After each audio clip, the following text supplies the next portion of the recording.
And we are live, WrestlePurists Worldwide, hosted by myself, Ibu, and Joe Hulbert. And today, we're going to be talking WWE Fastlane, the rest of the weekend, who's got power in WWE Creative, and whatever else you guys want to talk about. First things first, please like, subscribe, super chat any questions, any takes that you want us to read out. We'll get them read out as soon as we can.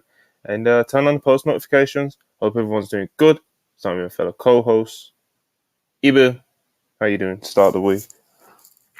I'm doing pretty good. I had a chill day to start, and a lot of pretty fun and interesting wrestling news circulating today. I woke up to a missed phone call from AO at 4:10 a.m. and AO only calls me when something happens that he deems unfortunate for my fandom. I guess is the best way to put it. And so, he calls me in these moments, and I typically will not pick up. And then he'll call again and again, and maybe even a fourth time. And after that doesn't work, he will then text me repeatedly. So I saw that I had a missed phone call because I was obviously sleeping. And I went to my DMs, and it said, "Ibu, what happened?" And so I said, "What the fuck happened?" I checked Twitter, couldn't see, checked the group chats. I found out that Yuya Uemura is now a member of Just Five Guys. And, we'll see what that Doesn't means. sound that tragic to me, to be honest. But So the way he framed it to me, because I woke up and I was like, "You're a piece of shit." And he's just kind of like, "Show the main event push when he comes back. Yoda Suji main event push when he comes back. Yuya, Just Five Guys. Just Five Guys." He framed it like Yuya's back to be a geek, and Yoda Suji is this big dick swinging main event Chad who's just closing Dominion and shit. And we shall see. I don't think Sonata's long for this world as a leader of a stable. So, maybe this is Yuya's group. We'll see what happens. Maybe I'm coping, but yeah. I'm excited. I'm excited that Yuya Uemura is back because I'm really high on him as a prospect, and I'm excited to talk about today's wrestling news because a lot of interesting scoops and headlines have come out today that I'd love to get into. So I'm happy to be here. happy days, Joe Hulbert. How you doing? I'm good, mate. I'm good. It was actually a pretty quiet weekend in the end on the wrestling front, I think. Like, more than we expected, I think, when the shows actually happened. And I guess the calm before the storm, right, tomorrow night, which has been kind of dominating the story over this last week. I mean, that sincerely, but it is funny, I agree. That's where the focus is at right now, but I'm happy to be here as always. We do have some wrestling to discuss, some stories, as Ibu mentioned, so good times, brother. Well, speaking of the weekend, I guess the biggest thing to happen this weekend was WWE Fastlane, WWE Premium Live event. So we're going to get into that. We're going to do a quick review of that. It was only like a five match show, I think. So it's not going to be the longest review anyway. But we are going to kind of make our way through it. So let's go straight into it. Right. So before on the pre-show, see a vehicle pull up into the arena. Looking all fancy. The cameras are there, flashing and everything. And who steps out of it? It's Jade Cargill.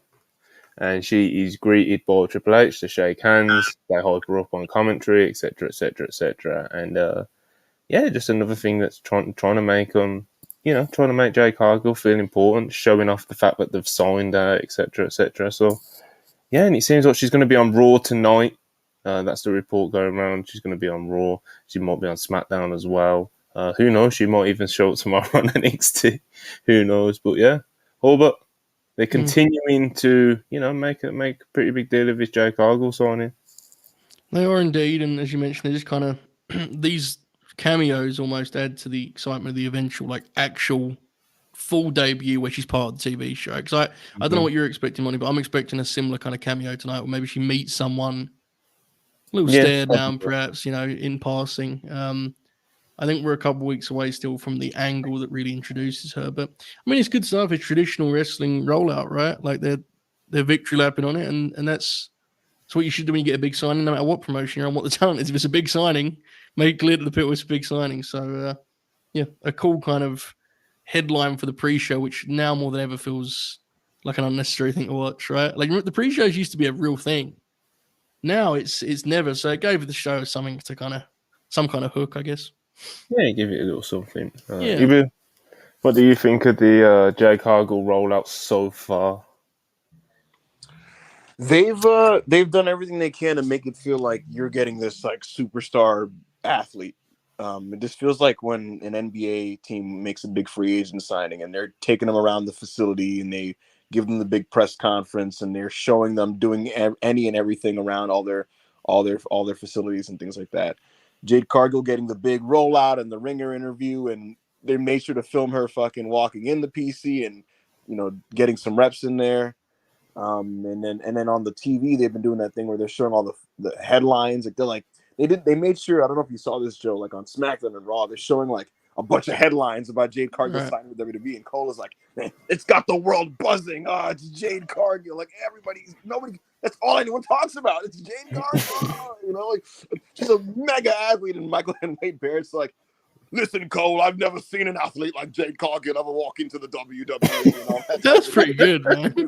He's a 5'2" player, Cole, and they did all that shit. And so look, they're making her feel big, and then she got the big handshake with Triple H. So God bless. Saw some people trolling about the debut. That's not her official debut, of course, but yeah, they're gonna continue doing these types of teases to make her feel like she's a big deal. The plan is for her to appear on a couple TVs coming up, Raw, SmackDown. The idea being like, when is she gonna strike? When is she gonna officially sign a contract? What brand is she gonna be a part of? Oh my God! And the idea of her maybe being ringside at a Raw and like being ringside at a SmackDown and has to stare down with Charlotte or something, like it's to build anticipation and make her seem like she's so sought after and important. And it's the right thing to do. It's what you should do with the signing, because people see this and they think, okay, this person's a big deal. So Yeah, I agree. The brand bit is always funny though, right? yeah, Like if it's they so actually go funny. that direct, it's because I always imagine, and I'm sure it probably exists somewhere, but the idea of someone who only watches SmackDown, like sitting next to their TV, like, come on, we got to pull this deal off, whatever it takes, So the people that Brian the brand kayfabe in 2023 fascinate me, like, but you don't remember like in the 2000s they would do that type of shit, like fucking. all the time, yeah. But But bro, then they Scott, had GMs at least. They only have GMs now, right? no, it's is Adam Pearce negotiating with himself? Like he's like, well, we have to deal some assets to SmackDown if Raw gets this. And do we need trade compensation? It's like, what the fuck? That rules. The best thing is Scott Steiner when he came to WWE. They're like, is he gonna be a SmackDown superstar or a Raw superstar? And like, you'd have segments where Bischoff's on the phone, like, here's the thing, Stephanie.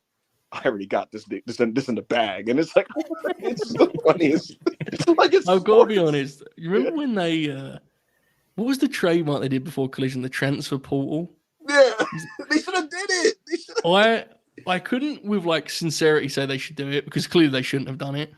But the idea of like Arn Anderson as Collision GM, Oh my God, this was like going around. I was like, this is a bad idea, but God, it would be hilarious and good content. So yeah. Arn Anderson walking in like, we've worked on a big move with our first pick. We're taking and we signed to a multi-year deal.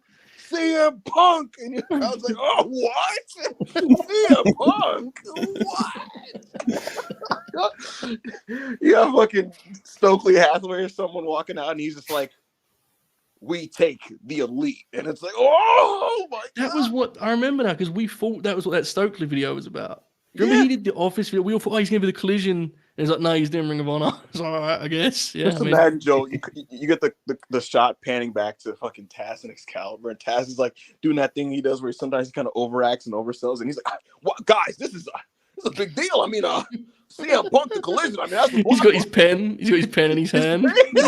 Excalibur's like, what a major signing, CM Punk to Collision. What is that? Let's break this down, guys. And you get the graphic on the screen and shit with the intangibles. Wait, one more. Does anyone remember the storyline where Batista wins the Rumble, and like Teddy Long is like, "Listen, player, you're gonna want to be a SmackDown superstar player," and like Bischoff is trying to get him on Raw and shit, and like, God bless. Good times. I guess, yeah. I don't even know if it was good times, but it just pops us talking about it. Yeah, that's what matters now. The best bit is Jade going, "I'm signing with Raw and appearing on next week's SmackDown." Oh yeah, absolutely. Anyway, Fastlane. That was good. Fastlane opened up with Undisputed Tag Team title match.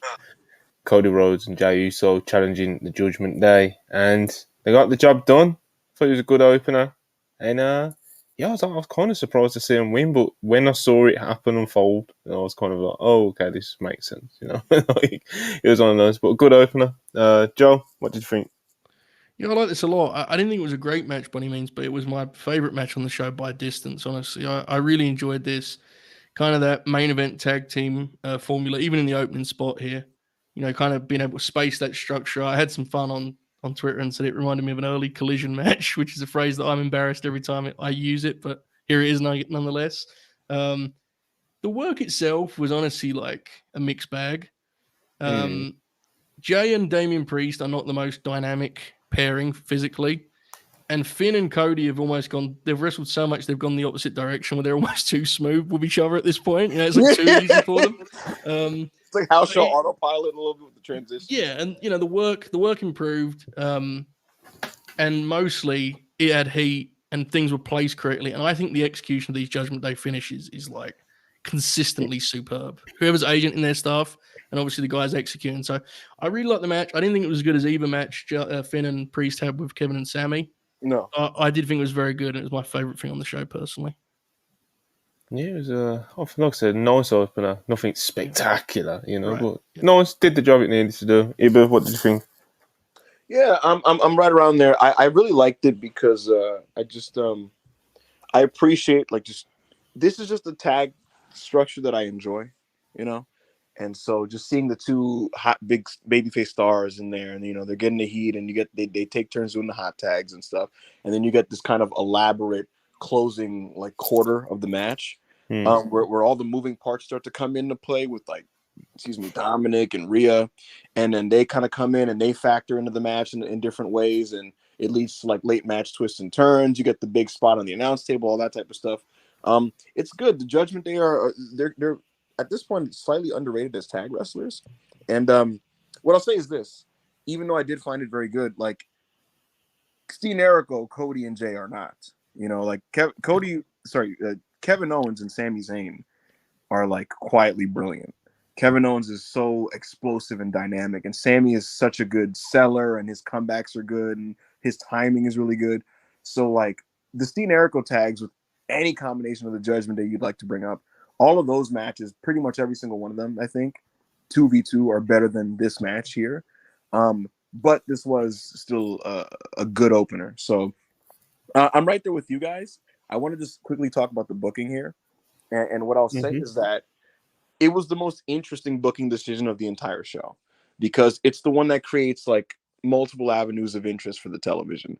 On one hand, you have the fact that Judgment Day mentioned like in one of the backstage segments that they've done on television that like instead of like fighting this thing with Jay and trying to recruit him, let him poison the well and let them fight from the inside.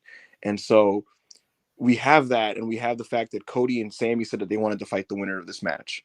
And so now you can do this thing where it's like you got two baby faces fighting each other. You can do a program with KO and Sammy versus Cody and Jay, which is interesting because you could play around with that whole concept for a pay-per-view cycle. So there's that. There's also the fact that with these tag belts, they can go to a SmackDown. And Cody Rhodes and Jey Uso on SmackDown, you can build to the Jay and Jimmy stuff if they so please.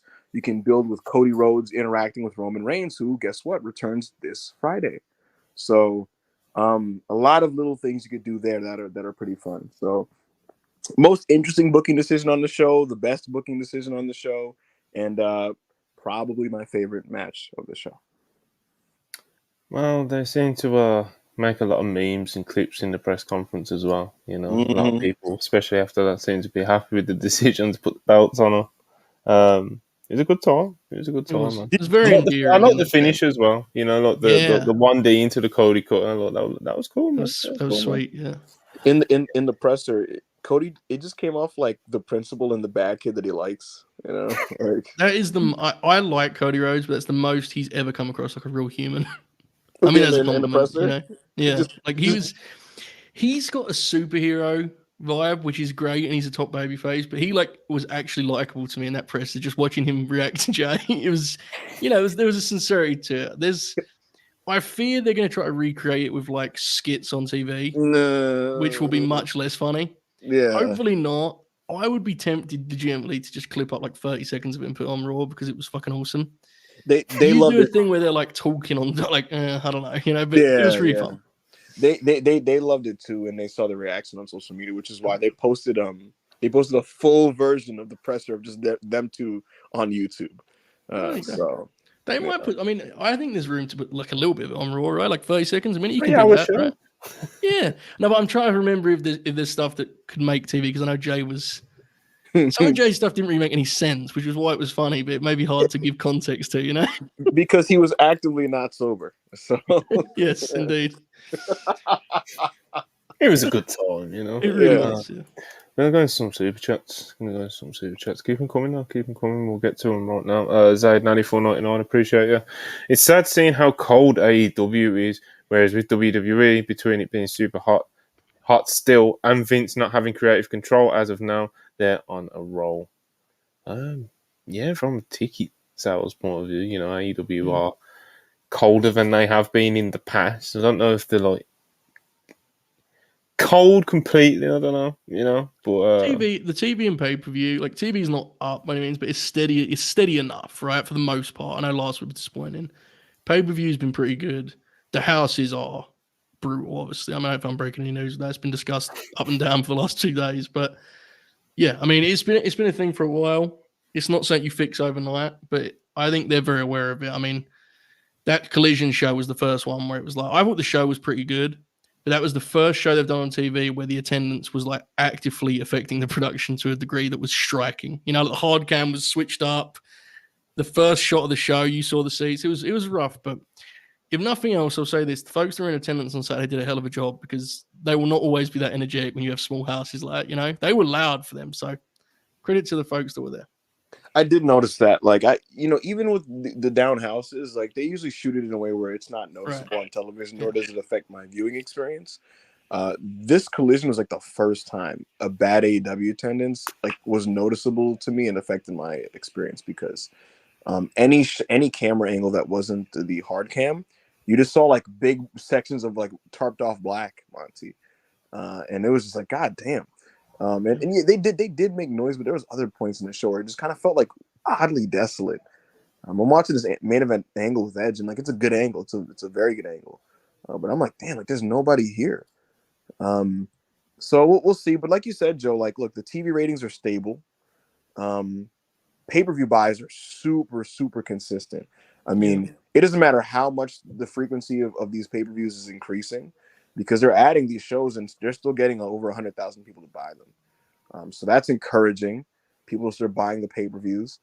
But yeah, the houses are down, and as a company, it's their job to take notice of this and rectify it. And I can tell you guys this, they have absolutely taken notice of it, and it's all they've been talking about internally all day today.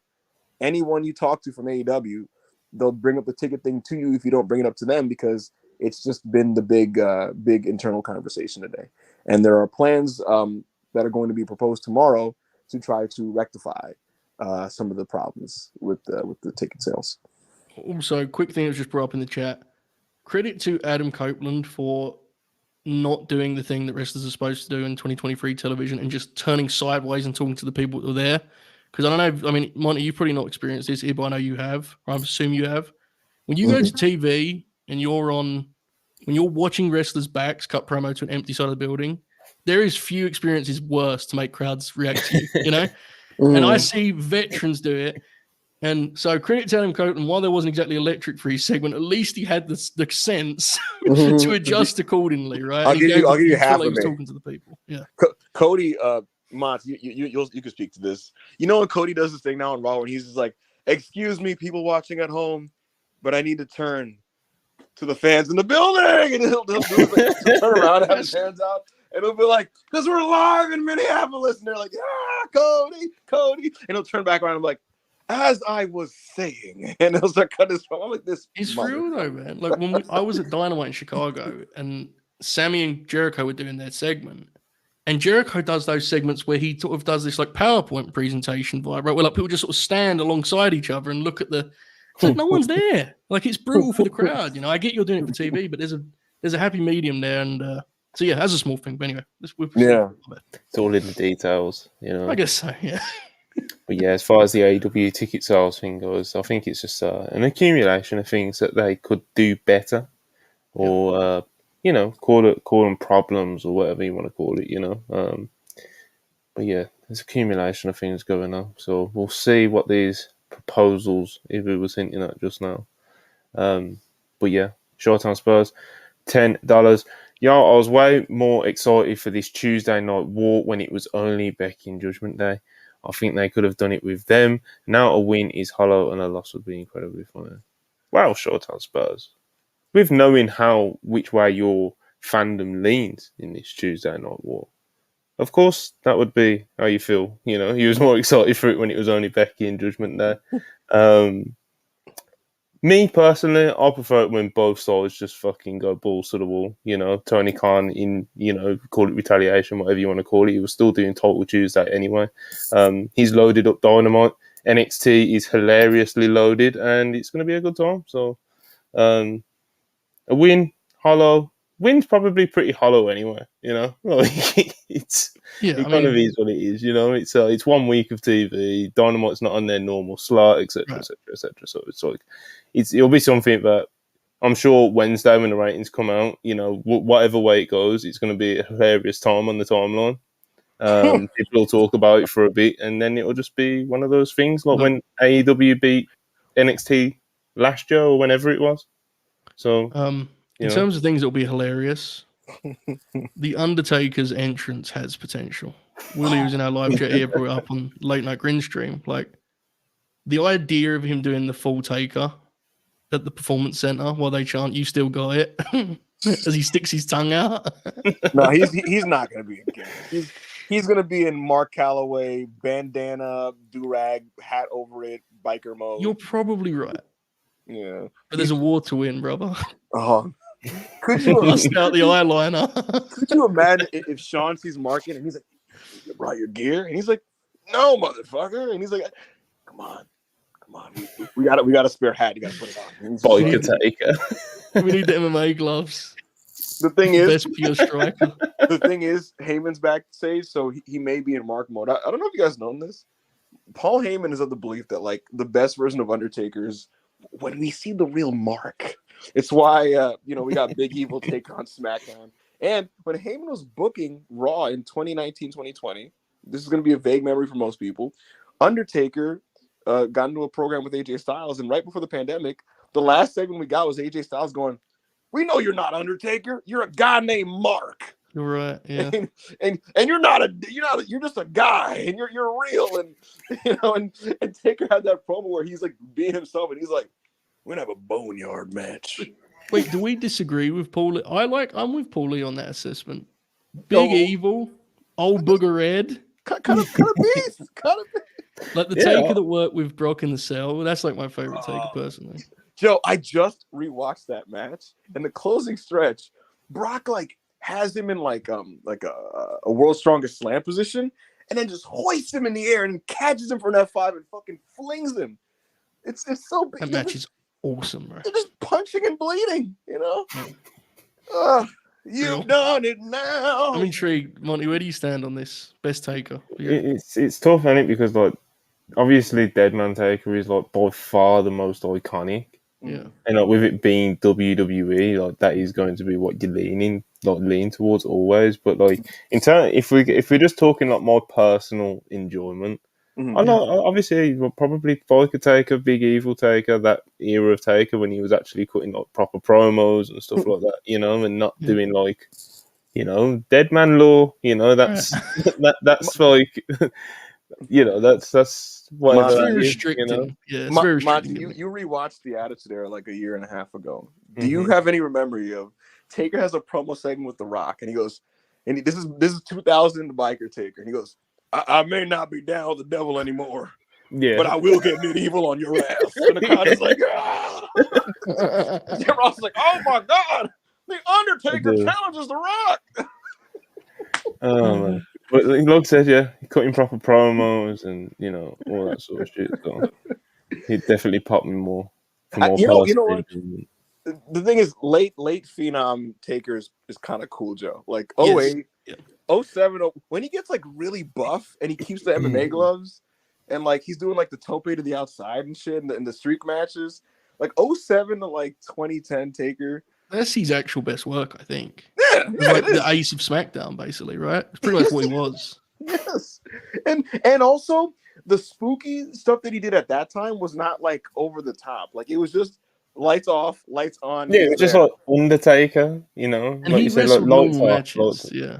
Yeah. He had real matches. He has a couple. He has a couple. If you do a deep dive, he has a couple 3.5s with Paul White. I'm not making this up. Oh, I believe that. Late Look, 2008. man, Paul White is a very unique career, and people will dunk on it. Paul White was very good for a while there. Very, very good. He was up and down. You It know, was up- but that run, What did Ric Flair call him at his Hall of Fame speech? what do you, I the don't, one when he Like, makes him something cry like, immediately. he's like the best. He's something like the best big man to ever, like since Yeah. Andre or some shit. yeah. Well, the thing is, I honestly, but we did this pretty deep dive on the Green Grappler. Check it out, folks. But when he came back for the Floyd deal, he was in great shape, and I think he has about 3 years there where he is genuinely good. Yeah. Before that, Yeah. he's very inconsistent, and after that too. But like, I think his best match is probably the All Japan Classic with Sheamus for the big gold. I've never seen that. I heard it's great. I heard Brother, it's like you need to fucking watch that great. tonight. You need fuck Raw. Put that match on. That match is Joe, you know what's funny? You know who told me about incredible. that? Parker was the one who was like, that match is awesome. It's that it's match such an awesome. un-WWE match. Big Like, Show and Sheamus. and it's Sheamus is just whacking him, and Paul's like, oh, it's great wrestling, man. Great match. Dude, no, bro. I rewatched the Mayweather Big Show match not long ago. That match Awesome. rocks. Good That's time, awesome. bro. Yeah. Good time. That's Absolutely. WrestleMania. Absolutely. Yes. Floyd is just giving him mid speed real punches to the gut, like just combos and shit. It rules, man. Paul White, you know. What Big is- Show versus Ric Flair, you know. ECW. Anyway, enough Taker talk for now. Will Chisholm, $5. Appreciate you as always. So Punk dropping return with comic books and Triple H gets knighted by TKO. Vince must be mad. I don't know what Vince is thinking these days. He's old, Vince is cognitively incapable of feeling any emotion right now. He's Jesus. well.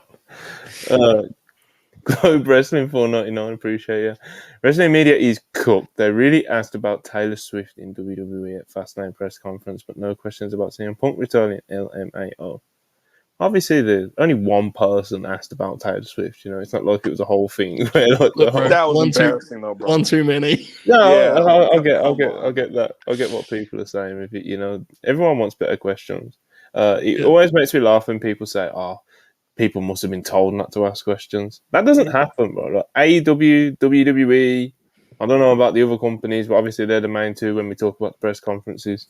I've never heard and I've never seen that happen, where people get told, "Oh, don't ask about CM Punk." The closest it's probably been is when you guys all saw it at the All In press scrum, where Tony Khan opened up with, I will not be talking about CM Punk. Yeah. So That's different to doing it. Yeah, like to your point, he said it right away, openly, right? Yeah. That's what I mean. So it's never been like they never sat up before the go like, "Hey guys, here's a brief about what you can and can't ask." Like that never happened.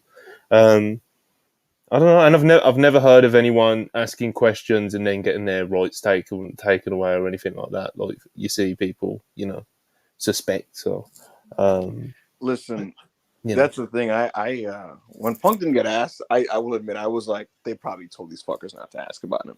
Then I asked somebody who was at the scrum. Then I asked WWE, and they were like, no, we didn't tell them. So WWE's response is basically, we did not tell them they couldn't ask anything.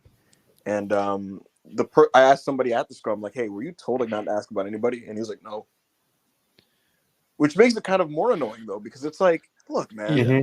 the big you have a chance to talk to Paul Levesque and the World Wrestling Entertainment, and the biggest things happening right now are Adam Copeland just left your company, and he went to the other side. You'd have this big Tuesday war that you were overloading, and CM Punk is rumored to be joining your company or at least talking to you guys. Those should be the first three things you ask, and they went 1 for 3.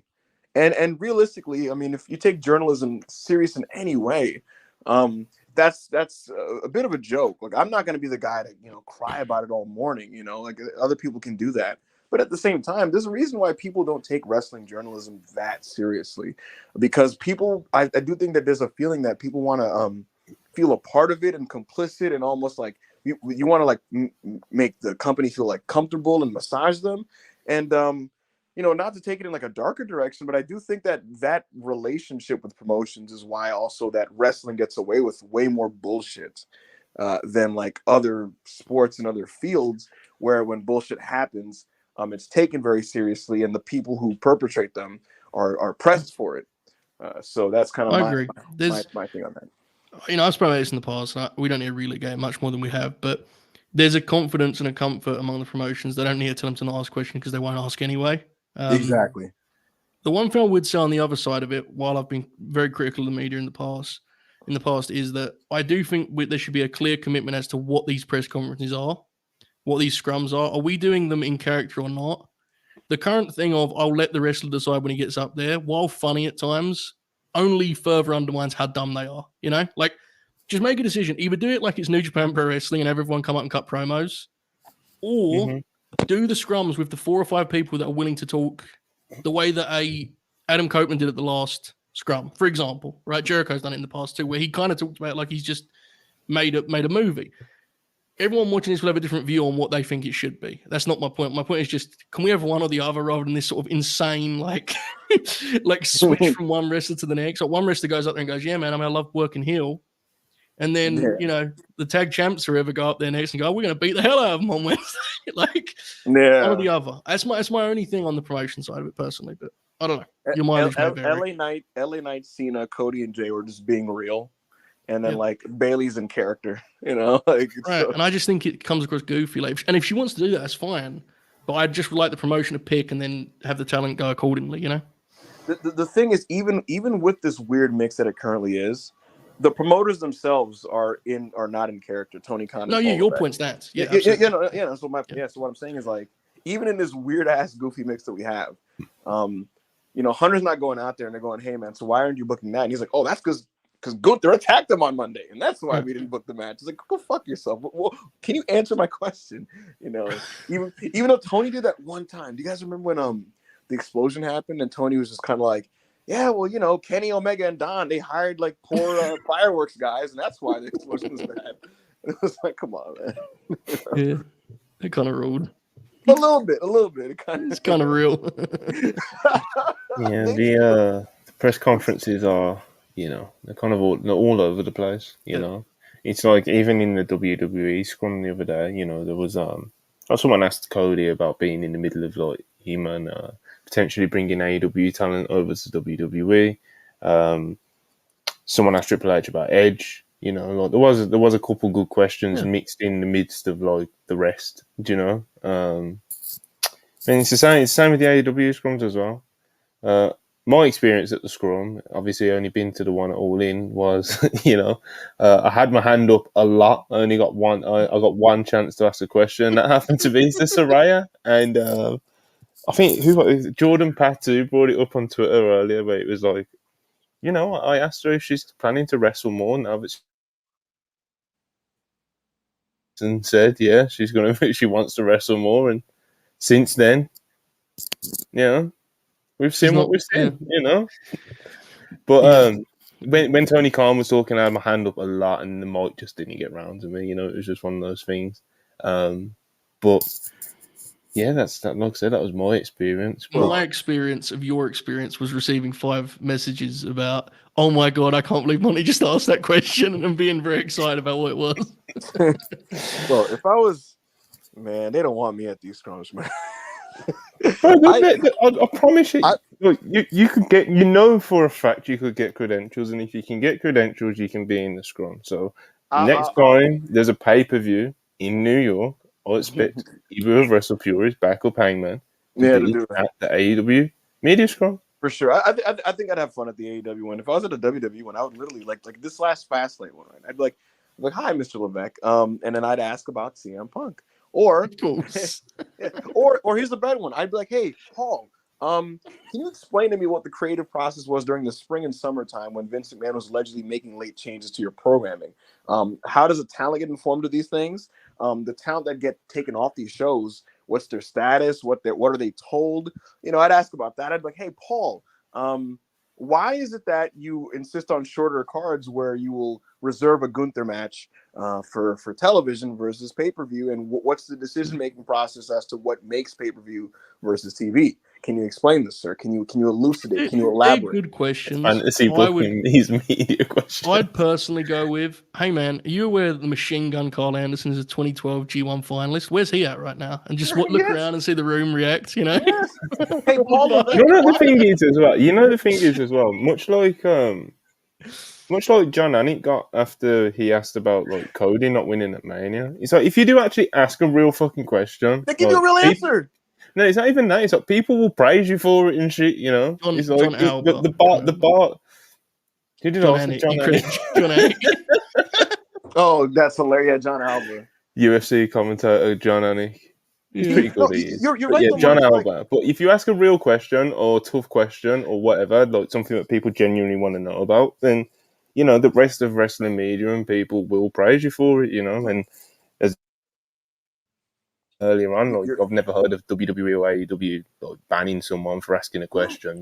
Bro, that Mania conference, it was literally, hey Hunter, what's LA like? Hey, how's the weather? How's it like to run in LA? And John Alba's like, why the fuck did Cody lose? And I was like, well, yeah, it's a process, and this journey that we're taking, and look, it's a bullshit answer, but at least he was asked it, Yeah, it's wrestlers and wrestling people. So even if you do ask the real questions, like there is a, like 80-90% chance you're going to be fed bullshit. But right. I experienced that. Cody Rhodes did vaguely allude to like possible like stress/paranoia at the looming prospect of the Rock having his spot at Mania. I don't know if you caught that, because he was just kind of like, there's obviously certain things going on that we all know could happen or whatever that may affect my story. Like he just kind of made he had a sweaty look on his face when he said it briefly. He's like, so yeah. Anyway, again, enough of wrestling media. Big Hero Chris, $2. Yeet. Appreciate him. Triple H did it. He did. Will Chisholm. He sat down. He's like, yeet. Will Chisholm, $5. Appreciate it. When it comes to AEW tickets, do people in AEW feel like Punk was a part of that? A part of the decline, or the him leaving being part of the decline, but the decline had already started. Yeah. I have breaking news for you guys. Oh no. AEW has secured a 10-minute overrun for Dynamite tomorrow. Oh yeah. We're off and running now, fellas. Goldberg it is. And for those who don't understand ratings, that typically is like a nice little boost to that total number. It's a nice little boost to that average, maybe. To be fair, they had one last week too, didn't they? In the end. Yeah, an unintentional one because of the audio thing. Yeah. That was because they were like, we really want you to watch Roderick Strong and Adam Cole running around in their house. We really need you to see this. This is tomorrow's gonna fucking roll, fellas. I'm so excited. This is what I was saying earlier, man. Like, this is it. This is the game we love. This is it right here. 10-minute overrun, tactics. Little tricks, Yeah. There was a period where Nitro would start at 7:57 p.m. Like that's what an absolute animal. Just fighting every day for his life. Giving it everything that's the one thing about Bischoff. That's not the one thing. I like a lot of things about Bischoff, but that's the best thing. It was real to him, he took it to him, and Tony Khan has shown glimpses of that, and that's my favorite Tony Khan personally. Mm-hmm. So that I know you quote tweeted it earlier. It'd be like that quote that was going around from 2021. Maybe it's like, I've got more money than them. If they want to do overruns, I can do overruns. I can go commercial free as well. I've got more money than them. He said, if you want to drop commercials, we can drop commercials. His best moment as a promoter was when he did that insane pre-show interview where he said he's the only one Khan in wrestling. because he'd secured the New Japan partnership and no one knew that yet, so he just victory lapped to pop himself. Like, listen, bro, that was classic, bro. Tony Khan used to let his nuts hang, man. He would just, he beat his chest. He told the Fed to kiss his ass. And now he's just kind of. I'm not saying he's lost his balls, but like AO said, AO told him on Twitter. He tagged him. He said 2021 Tony Khan will book Will Ospreay versus Keith Lee. I think he said Keith Lee. He said Ospreay versus somebody in a 0 hour. Like, and is that going to materially help them? Who the fuck knows? But it's something he would do. Just. We'll see. He may still do it. You don't know. He's he not. Can't leave any stone unturned. He can't leave any stone unturned. I need NXT to secure a 15-minute overrun. We'll choose on $5. I gotta say that Edge number hurt this week. Does Tony Khan think he's a draw? He sees him as a big star. Well, different things, Yeah, the Edge number last week, it wasn't amazing, but they had TBS had their issues, etc. A lot of people chalked up some of it to that. So I don't know, man. He's never been a big draw in like television ratings. I don't think I'm talking out of turn there. It's not. I mean, it is what it is, right? Like there was that 1 week after he won the Rumble where like all 3 shows he was on, they were all down. It's just like it is what it is. If I was a big professional wrestling star, I'd probably kill the ratings. No, personal. It is what it is, right? His track record does not suggest he's big ratings, but obviously he's a big star and very popular. That goes without saying. Cody Wills $4.99, appreciate it. Stuff like Tomorrow Night fires me up as a fan. In the late 90s, I was very young and just flipped back and forth. Now I can watch both side by side. Rules. It does, man. It's good shit. It's good shit. I'm a fan. It's fun in the sense that in these companies' obsession with beating each other, they're just putting back batshit insane stuff on their shows that each announcement I'm like, oh, I'd care to see that, and then I'd care to see this too. And on a normal week, I probably care to watch maybe 35% of a normal NXT, and they're putting together a show that I'm like, oh, I'm gonna check that out. And same thing with Dynamite, where I mean I watch Dynamite in full, but more of the content is premium high end content. And so ultimately, especially since I'm not going to watch any of this live anyway, I'm going to be at work. So you guys will be able to enjoy the bloodbath on social media. I'm going to come home when the dust is settled and be like, how's the shows, guys? And then just see whatever the fuck happened, And so it's just more good things to watch. Yeah, man. That's the thing there's a motivation to produce better shows. It's that simple. And that's good for us as folks trying to watch them. This will be the first NXT show that I actively attempt to watch from start to finish in about. I'm not gonna comment on how long it's been. It's been a while. So yeah, I don't know if I'll actually watch it. I mean, I want to see the Undertaker's entrance. Other than that, we'll see. I'm liking what's happening in this business. Oh man, could you imagine? Nah, they wouldn't do it. I was gonna say, what if they got Taker in the tag for the show? No, good lord. Anyway, Darren Walker, £4. Some street fight multi-person deal, With Dynamite in Kansas this week, TK should have got Taylor Swift and who is Travis this guy? Kelce. Who is he? He's a superstar football player who's dating Taylor Swift. Okay. Yes. Well, this guy, Darren Walker, our good friend, wants him at Dynamite, brother. I don't know the chance. Yeah, friend, I highly doubt they'd be able to secure Taylor Swift to attend their You television. do? Is that scoop, bro? Yeah, that's an exclusive. Darren Walker, £5 again. Monty, we are waiting for your review of your favourite wrestler, Gravity, from 6-Man Tag on Collision. What a moonwalk he does. Yeah, great, bro. Definitely really enjoyed watching that on Saturday night. Bruh, $5. NXT had one way to get me to turn to their show, and it was Butt Dragunov in a good match. And I don't know if he's even going to be on the show. He'll be on the show. Yeah, I'm sure he will. He's world champ, brother. Yeah, he'll be on the show. That feels like the match for Goldberg, right? Bro, imagine that, man. Imagine like Bill goes to the spear and Ilya chops him Like as he comes at him, he all just chops him free. You know? Oh my goodness. I honestly think Ilya would chop Bill once, and Bill would be like, "That's the end of this." Jack Hammer. I actually You're think, going I up, brother. unironically think Dragunov could get a fucking 6-7 minute match with Goldberg. Of course he Out of could. it. Right, look, with love to Trick Williams, they had like a good 12-minute match, and Trick is He can't do anything.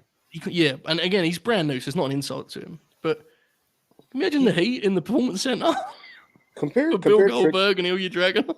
compare Trick Williams versus Ilya Dragunov to like the Trick and Dominic matches. In different worlds, yeah. You know what I mean? Like, I like Trick a lot. The match with Dom was like eye-opening for me as someone who's a big proponent of his potential.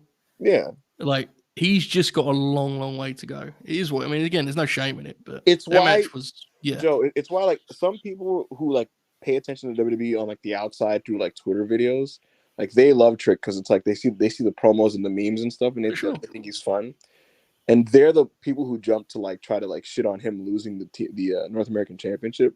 And all I thought was like, if you watched him like wrestle, you would not be clamoring for him to hold any belt of any kind on national television. Yeah, but again, the potential is there because the personality is tremendous. Oh yeah, Absolutely. you rule. Yeah, Absolutely. I like Trick a lot. Yeah, If his in ring even slightly comes together, yes, he'll he's be money. Oh yeah, we're onto something. But anyway, Yeah, Will, couple of him. Appreciate him as always. $5. Thanks, Will. WWE must not think they're asleep with dropping the CM Punk.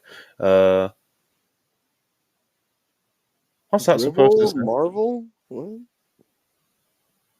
not sure. Punk promo. They should go ahead. They should go ahead and say the real is coming back, They are dropping hints on these shows. I mean, even though they're denying it. You know, Joe, I don't know if you saw plausible deniability. on You the know, SmackDown Go Home. They said the biggest trick the devil ever pulled, the greatest trick the devil ever pulled, was convincing you he doesn't exist while Seth Rollins was coming up on the screen. So Is that the only one? Or no, on Monday they did the whole manipulator thing. They used one of his like lines from a Ring of Honor promo, and people thought that was like just a reach. and this Seth is Corey Graves doing this Yes, because he would know. Yeah, yeah. They did. Seth Rollins called himself the best in the world last week or 2 weeks ago, so that's 3 in a row. And then, when Rollins beat Shinsuke Nakamura, they used Punk's exact quote from an Instagram story months ago, where it said like riding on the edge of a lightning bolt or something like that. So if this wasn't Corey Graves, I would tell you this is a legitimate coincidence. But Corey Graves absolutely knows all of Punk's promos. I would say it was 2 times over. I would say it was a coincidence if it wasn't for every single time it's Seth Rollins. Every single time. every single time. Every single like 4 or 5 of these coincidences now has been when Seth Rollins is on screen. Yes, If it was more varied, then I could still, like I said, plausible deniability. You know, it's very White Rabbit. Remember Yes. last year's White Rabbit Yes. campaign with Bray Wyatt? It's very much that thing. It's like the subliminal social media campaign. The other part about this that makes it funny, Joe, is every time Corey does it, people point it out on Twitter, and he has to go out of his way to like overcorrect and be like, "Guys, that's not like come on, guys." Yeah. Like, he's like, "Guys, come on." Like it's like, "All right, bro." To Will's point, though, the idea of Michael Cole saying the real is coming back is very funny. So we should do that. CM Punk is in the Allstate Arena. The real is back. It's like what? Will, another $2. Appreciate it. RWW cooking up something to counter AEW's overrun. Well, they've only just announced it, so they ain't announced it. NXT just reported it. So NXT does an overrun every week. They do. It's like 7 minutes.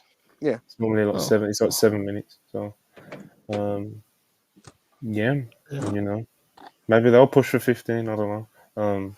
But like I just said, Sean Rossap's literally only just reported that the overrun's happening. So it would be a pretty quick reaction if they're already cooking something up, you know. Anyway. Fastlane. We was reviewing that at one point. LWO defeat Bobby Lashley and the Street Profits, and of course, this was the return of Carlito as well. And to be honest, that was kind of the story of the match. It was kind of like just an angle, you know. Yeah, the LWO kind of just got beat up, and then Carlito came to even things up and scored the win, you know. But yeah, Carlito is back on our screens, and it seems he's going to be back on our screens regularly, and it's not going to be a one-off like it was for Backlash. I like Carlito. first thing you notice is that he's still in great shape, probably better shape than he was before. Oh, I don't know he what is, that'll absolutely. mean. I don't know what that'll mean for his stamina and in-ring ability, but Carlito is back. People like Carlito. People have always liked Carlito. Happy days. LWO got the win. Like I said, not the greatest match Rey Mysterio's ever been involved in by any means, but it was more of an angle. And Carlito's back. Cool, but I know you've got a long list of matches you want to see Carlito win in 2023. So you just want to name your top two? Cole Anderson, Braun Strowman. It's just two for now. We'll circle back on Friday. No, look, I mean, you're right. It was an angle. The match itself was nothing. I like almost all of the guys involved. And it was one of those weird deals where, like, you enjoyed moments of the work, even though the match is like a 2-star match that you'll never remember at all. Montez Ford I just think he's tremendous. And he's already adjusted to being a heel, which pops me. But it's a nothing match. It's a thing for Carlito, which is funny in itself because, like, a match being built around the idea of Carlito is funny. But yeah, man, good for him. He looks great. As you mentioned, I do wonder if that will translate to, the best gas tank inside the ropes. But whatever. We need dudes who look like him on TV. So God bless. That is true. There was a lot of talk about the theme as well. People ain't happy with that theme. The generic theme he came out to. But Ibu, what did you think? Yeah, this was nothing. I think Carlito, God bless, happy for him, I suppose. I'd love to see his and Carl Anderson's take on a 12-minute wrestling match on television. Regarding 6 or 7, bro, but it's no carried away, all right? 6 no, or 7 if you go minutes, 12, you have to do their idea of an epic, which is funnier. Like very scary. TV, bro. You get the big superplex, big superplex. What I'll say is this: one of the members of this new Hurt Business expressed some concern when they were informed that they would have to turn heel. The original plan was for the Brawling Brutes to turn heel, but Sheamus hasn't re-signed a contract and he is injured. And so they made the switch and they decided that Lashley and the Street Profits are going to have to be defined heels. And one of the members of the group basically was just kind of the belief that, like, I'm not used to working a heel. We've perfected the babyface style of how we work. And, we're going to have to develop chemistry as heels, and they would like to get more house show reps doing that. And, when I heard this, I was just kind of like, I think it'll be fine. But then when I watched it in practice, I see what he meant. They're going to take some time, I think, to get chemistry as a trio. And going furthermore, I think Bobby Lashley's also noticeably rusty. I watched the Rey Mysterio match here with on SmackDown, and Bobby's not he's just not in rhythm right now, which is fair. He's been off television. He's been out of the ring for months, following his concussion. And so, here's to hoping that they kind of get that together. But I do think the best version of this unit will be pretty great. They're not there yet. They're no Judgment Day closing stretch. You know what I mean? They're not. Good call on Bob, because he's doing that deal where whenever you see Bobby's not in the best of form, he takes a lot of those starter steps. Everything starts getting really messy. It was like when he first got to WWE, it was like you could tell he was super nervous and wanted to impress. Yes. So I'm sure he'll be fine once he settles down. I have no doubt. And when Bobby's in rhythm, like I remember in the pandemic in 2020, he was getting in crazy rhythm, and like by the time we got to the end of the year, he was like a fucking monster, just going spot to spot, slam to slam, hitting the ropes, doing leapfrogs and shit, so oh man, when Bob Lash gets going, it's a different type of joy. Good time, brother. It's a good time. But yeah, next on Fastlane, Io Sky retains her women's title versus Asuka and Charlotte Flair. And so this is pretty good, man. This is pretty good. Obviously, the right one won. And Charlotte Flair took the pin. I was not expecting that when we was making our predictions. I don't think any of us were expecting that. But yeah, Io Sky got the win. What did we think? Ibu, start with you. I'm the high man on this. I had a really good time. Yeah, it's a good time, man. I thought this was, I personally, mostly the people that I associate and speak to on here, they were kind of it ranged from okay to that was fairly good. I thought this was better than the SummerSlam 3-way, by a good amount. And I just really like Io, man. I love seeing Io just doing Io things. Asuka and Charlotte are obviously at this stage of the game not the tightest workers in the world. Charlotte is she had a couple of delayed and awkward bumps for some of the moves. But with that said, we got a better version of Ashley Flair on this night than we normally get on some of these TVs. I thought she was fairly on form, comparably speaking. And Asuka did some good stuff with Io, and Io had some cool, fun high spots, springboard drop kicks, and arm drags, and all that type of stuff. So I thought this was a pretty dynamic match. It was well laid out, and in execution, I thought it came off well. Again, like I said, Charlotte was a little sloppy in some of the parts of the match, and Io kind of didn't really connect with the moonsault that she did. But even with all that said, I actually I thought work-wise this is like equal with the opener as the best match of the show, and I know I'm like the high man on that, but I just had a good time with this. Yeah, it's a good time. I don't think I'd put it quite on par with the opener, but still, good time nonetheless. Hulbert, what did you think of this triple threat for the women's title? Yeah, it was decent. I think, it was clear to Debu's point. I think it was clear that Charlotte was more motivated than she has been at times in recent years, and I think it was a pretty spirited match. I will say, and it bumps me out that we kind of circle around this a lot, but Asuka's decline is increasing notice point. It's kind of sad because she's so awesome and she's been such a treat to watch for so long. It's inevitable. She's still really good, but it is every time I tune in to watch her, it's apparent to me. For a while, I was hoping there was going to be a flip switched and she's going to. But it is what it is. A switch flipped, I should say. But it is what it is. She's still good, and this match was decent.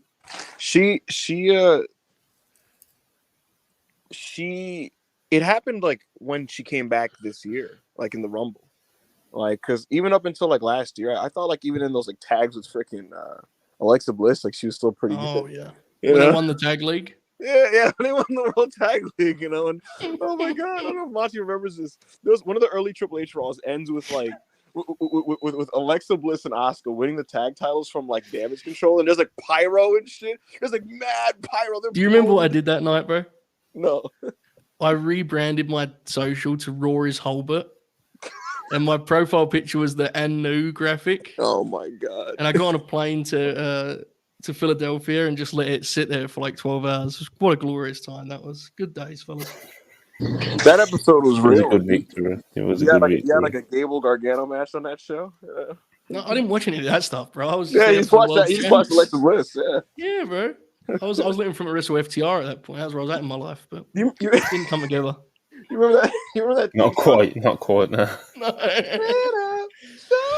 Oh, we got so much content out of that initial babyface run where she didn't want to be there. It was fucking beast. She had this fake Avril Lavigne theme, Or maybe it's the real Avril Lavigne. I don't even remember.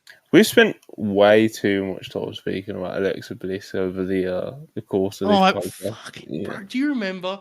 She won that was the night they won the tag titles, and they did an interview with Kathy Kelly, and Kathy was like, "What do you have to say?" And Alex was like, "I'm real tired. We're headed to Saudi Arabia. Asuka." That's good. It was fucking awesome. I loved it. My favorite thing about Alexa is she looks so miserable being a normal person on television, and it's boring, bro. She wants to act. Right? She wants to act and be spooky, Mm-hmm. She just kills me. Anyway, shout out Alexa Bliss. Hope she's back. When she's ready to be. She's having a baby, etc., etc. She is. Good for her. Anyway, John Cena and LA Knight defeat the Bloodline. This had a very long heat segment. Very very long. John Cena was out there. He was selling. And the whole point of this match was just to build to this LA Knight hot tag, and get the huge pop for it. And they did achieve that, I guess, That pop for LA Knight's hot tag was insane, And they were chanting, "This is awesome!" after 12 minutes of heat and 1 minute of hot tag. But yeah, man, LA Knight, he did a good hot tag and they got the win. And yeah, man, Cena and LA Knight.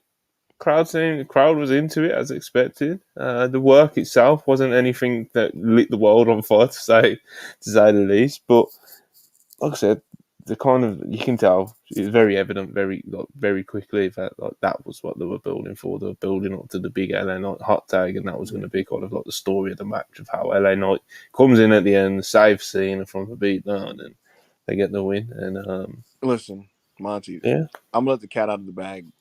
Going into every John Cena match that he has, because he works the dark matches on the TVs, and he did this one. The thing that everybody's told is don't hurt John. Do not hurt John. The agent We is told, noticed. yeah, right. The agent is told, do not lay out a match that will hurt John. And so you get this, where he's kind of bubble wrapped and he just sells. Yeah, look, I get it, but at the same time, you could have cut the heat from 12 minutes to like 4. You as simple as that match was, you would have gotten the same exact reaction if you chopped the whole thing down from. It went 17 minutes. It went 17. I remember when you was like, yeah, they should have like a nice 12 minutes, and I said at the time, like, not even that, bro. Like, nice, because it's nice Jimmy and 8, Solo, you know. Because you know what it's gonna literally be. Heat on John. LA Knight tags in. Yeah.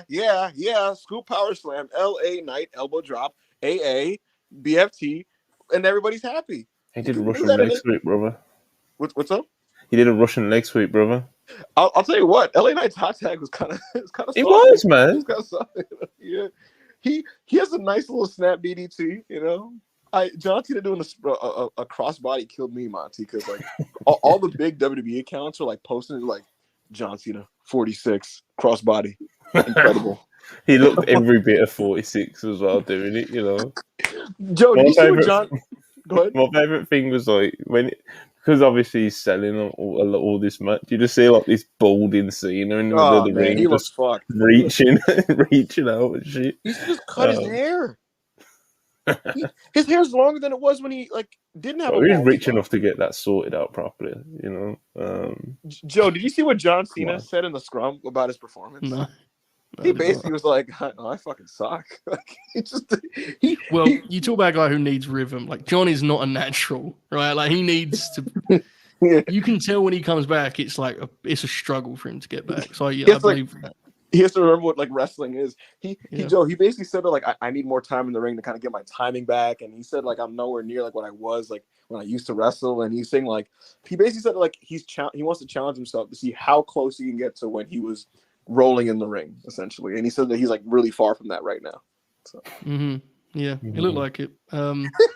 Look, this wasn't good, obviously, and it's miles too long. But there is a sort of perverse grin to this, watching Cena operate in these, watching him tell Solo to go slower on every single thing he does. Like at one point, Solo pulled him over for the bonsai, and you see Cena yelling at him. And Solo's he puts one leg on the bottom rope, and he looks at the people. He puts his other leg on the middle rope, and he looks at it. It's like, good Lord, just do the. I mean, I know what John's trying to teach him, but kind of it's so extreme. But look, ultimately, the crowd liked it. They got what they wanted out of the LA Knight hot tag. This was the heat sink for this match was insane and unhinged. And everyone with the limitations that have been mentioned, it's hard to have a great control segment with John Cena at this point. But Jim Uso and Solo Sikoa having one for this long was unhinged. It ends. Let's be honest. It ends, and you go, "Well, fair enough. That was enjoyable, I suppose." So I gotta say, because everything was so hot in the ending of the match, I was like, "Was that good?" Get away with it. It's like the match ends, and you go. I guess that was good. I had to stop myself, and that wasn't good. What am I talking about? That's wrestling. Did you guys see what Rob said in the moment after the LA Knight hot tag? He posted a Lil B, I think it's Lil B, fucking crying, and it's like, that's that real music, and it said LA Knight and John Cena versus the Bloodline, 4 1/4. And I was just like, right. When they did that big, when everyone was down and the people can't, this is awesome. It's like, if you can get away with doing that match, do it. God bless you, man. I mean, it's being over, right? Everybody, all 4 men being down after doing the first 4 moves of the match, 16 minutes in, as if they just went full PWG, and achieving the same chant is really funny. It It's Yeah. like nerve hold, punch, Over stop. characters, brother. You know. Think LA about Knight, I this. was saying this to you. LA Knight has got a little bit of burst. We should know. His hot tag was pretty. He got some Was, pop man. I to keep it. saying it was decent hot tag. It was a good hot tag. He be moving out there, you know. He's Big ready to part. go, bro. I'm all in. We need to keep Joe, this thing moving. Joe, in the WrestlePurists Absolutely. group chat, like AO and Kwame and them, they had this at like dud level during the heat. They were just like, "What is going on Fair, with this heat?" Like they're like, "What is going on with this heat?" And then Knight does his tag, and by the end, people are like, "All right, that was I guess." All right, let's get to this main event. Seth Rollins retains his World Heavyweight Championship versus Shinsuke Nakamura in a last man standing match. This was also very, very long. I felt it felt very long as well. You know, I think it went gotta be close to 30 on this. You know, About 28 30. minutes, I think. Yeah. yeah. So it They kind went of home 2 minutes other early. than that, it actually pretty much went exactly how I expected it to. In a sense of them, you know, they kind of did a lot of stuff out there. You know, Shinsuke nearly killed Seth a couple of times. You know, Seth got up, and you know, I thought the finish could have been a bit more impactful. You know, after all the stuff that Shinsuke had done to Seth Rollins, you know, the mist off the ladder through the table, through multiple tables, all kinds of stuff that he was doing, and Seth kept getting up, and then you know, Seth eventually wins with like a Falcon Arrow for some tables. You know, you just I don't know, man. But yeah, this match was very long, and I don't know, man. I thought it was like, okay. You know, I didn't think it was great. I've seen. It's really weird. I've seen some people like really like this match, and I've seen some people who like really So it was hate this match. complete shit. And Yeah. I thought it was just like All right. all right. You know, Yeah. it was all right. Yeah. Yeah, go on, Eddie. Go on, I was gonna Eddie. say, like, that's the thing. Like, so I'm watching this, right? And like, sometimes Seth does something that's kind of cool, and you're like, all right. And then like, you're just setting up the next thing, and then like, he'll do another thing that's like kind of cool. And for me, I wasn't even worried about like nuance or selling or storytelling. I just wanted to be entertained because like that's where I'm at with these people. I'm like, just please entertain me. And here's the thing. If you compare to like, for example, like Bad Bunny versus Damian Priest, you know, or like,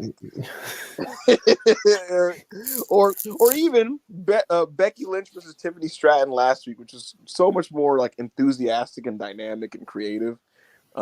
This is much more rote, you know, very much like this felt like a Chat GPT WWE plunder match with Seth Rollins and Shinsuke Nakamura, and they did some cool stuff. I didn't hate this the way Twitter did, or like certain sections of people just didn't like the match. I didn't think it was like garbage. But at the end of the day, I just don't enjoy Shinsuke Nakamura in 2023, and I think Seth Rollins needs to be in there with a certain type of wrestler to have a really good match. And he didn't get much from Shinsuke, who had no burst or anything of any kind. And so it was kind of up to Seth to just kind of create the emotion for him, create the interest, and we got mixed results as a result. So yeah, I thought this was all right. I thought the last spot was pretty cool. I thought there was a couple decent bumps and some decent ideas, and Seth Rollins moves on, and I have no desire to watch Shinsuke Nakamura in WWE ever again. Well, Hobart. I agree with the assessment. This wasn't like awful, but my God, were there some choices made with this whole thing.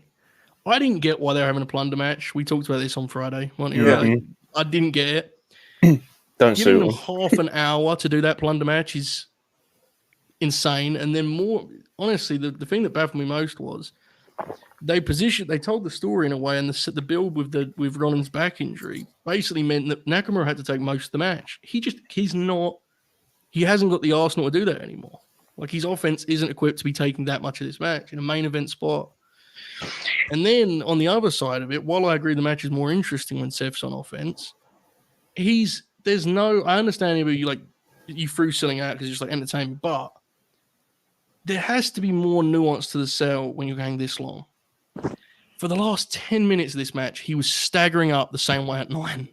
When you do that as many times as he did it in this match, you lose me at some point. Because it's like, no matter what they do here, you're gonna get up that way at 9. He didn't leave himself any room to grow. You know what I'm saying? Like at 20 minutes he was getting up that way, and he got up that way at 27 minutes, 28 minutes. So I just thought this was like a combination of terribly unfortunate ingredients. WWE's plunder matches, an insane runtime, Shinsuke's offense declining, and Seth Rollins' very sort of direct route of selling, which is just sort of screaming a lot and grabbing the body part in question. You put all those together and you got a match that, well, I agree, it wasn't terrible. I thought it was as close to bad as it was good for my. I just didn't think it was much good. So it was a shame, because when you have a 5-match card, you really want that to be, Yeah. you want that to really hit. Joe, the way this show was going, right? Like, I'm watching it, and it's like fine standard, almost in your house level B show undercard stuff. And I'm watching it, and I'm like, this show feels like it's set up to where this main event has to be blowaway to kind of make it all kind of tie together. If that makes any sense, it's going the longest. It's the main event of a 5-match show. The undercard is structured so that it doesn't overshadow the main event, so to speak. If that makes any sense, it almost felt like the show was set up to where this main event has to be your prevailing takeaway coming out of the event. And so it's one of those things where this match was like a classic or something, right? You're walking out and you're saying Fastlane's a good little show. But because it was just kind of what it was, it's just kind of like, okay, you know? And so that's kind of the thing with that. Hunter described Shinsuke Nakamura in the scrum. I don't know if you saw this. Oh, fucking how old is He said, this, he looked so serious. He's like, this is the Shinsuke Nakamura I've been waiting to see. I was like, what the fuck are you talking about? I was like, you don't believe this. You don't believe it. This. I will say, I did think it was like, there's so much conversation all the time about Shinsuke's motivation and the effort he puts in and stuff. And it's like, I think it's very noticeable he's really trying with this latest push. You think so? Yeah. I really do. And that's why it's like, I don't, when I say he's not, I don't think he's up to it. I don't mean that in like a sort of, I'm certainly not celebrating them out. That dude was, people don't realize that wasn't watching at the time what he was like 10 years ago, But I just don't think he's able to do it anymore. And that's just the way some wrestlers age. So from Triple H's point of view, to be fair, it could be that part of it where he feels like Shin's giving him everything he's got. I think he is. Unfortunately, everything he's got now isn't what it was by any means. So it's tough, man. I don't know. It's tough. I just know, like, because Hunter is, if you notice, he does like have his favorites and stuff like that. I'm sure that man's watching Joe in AEW and he's just like, fuck. Oh yeah. Yeah, but if Joe worked a 28-minute plunder match, Joe, I'm gonna listen. If you inserted Samoa Joe in Nakamura's spot in this exact match, and just said instead of doing Nakamura heat, you just do whatever your idea of Joe heat is, this is a star higher. It is, but the last 10 minutes of it would be unfortunate. Very unfortunate. Samoa Joe 30 minutes in after beating shit out of Seth Rollins for 26 minutes. That's why I very much framed it as like choices were made, because whatever you think of Shin, you have to know your personnel in a way that presents, like on Friday when we read through the card, we both said it, right? This is a weird choice. And we both said maybe they've sat up their sleeve. I don't think they really did, other than we're just going to go really long and fall on many different objects. Joe, you know what this reminds me of? Do you remember the Puerto Rico Go Home SmackDown to Backlash? That really hot Puerto Rico show. There's like a 6-7 minute Nakamura cross match on that show. And because Nakamura's only going like 650, he got a little burst in his legs. He just kind of got in, got out, bing, bing, boom, and he looked good. I think I remember it, but Fastlane. It was alright. It was alright. It went through quick, and especially the next one I watched it with. I could skip between matches, which is let me tell you, folks, that's a game changer when you're doing those WWE pay-per-views. There's whole years in between matches sometimes. So I enjoyed it enough, even though I didn't think it was like a particularly good show. Mm-hmm. The thing about it also is, I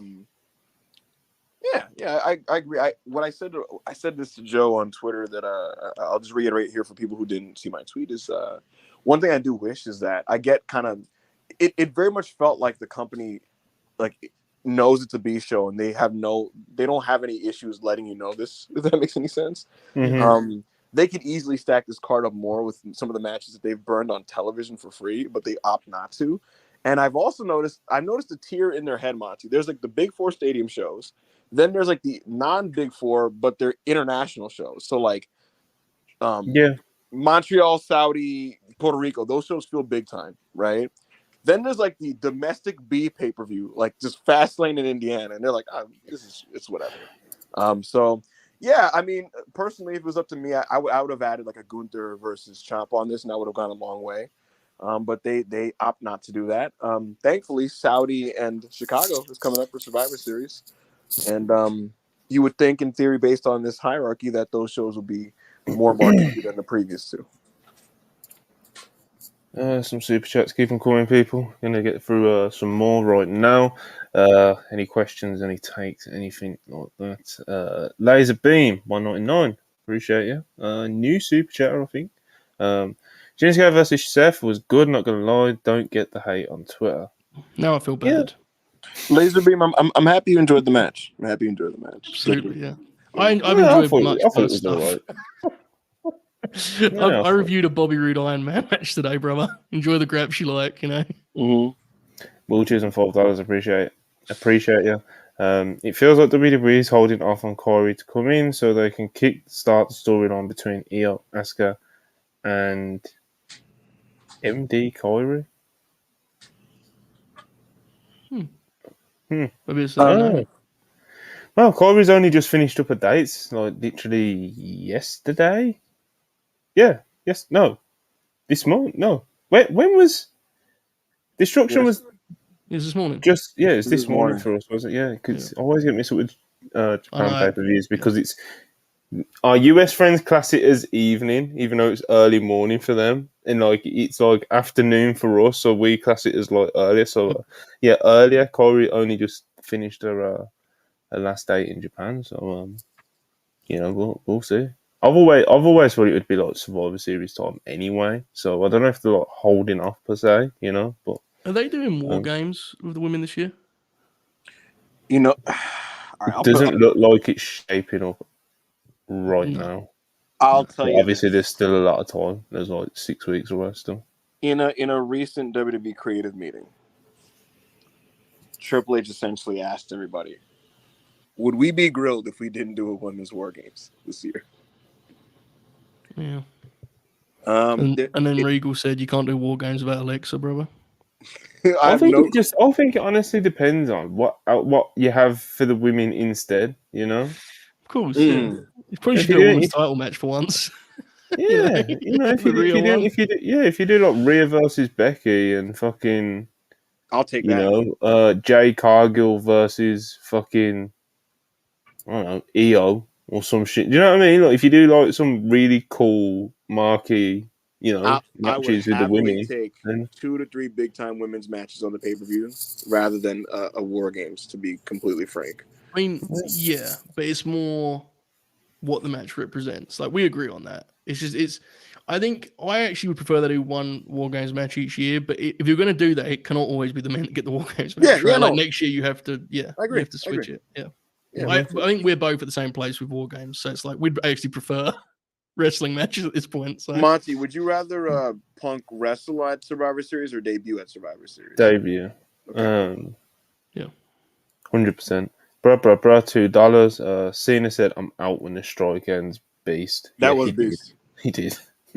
He really said it straight up. Wow. Joe, he didn't even act like, it was literally like, hey, there's a strike, there's negotiations. Like if that thing ends, like, are you out? And he was like, yeah, I'm out.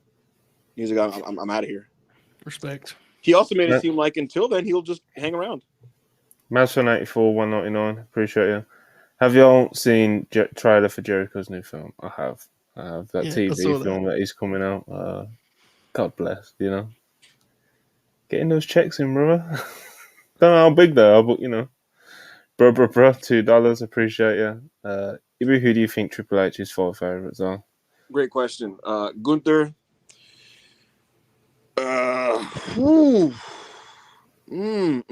Kevin Owens.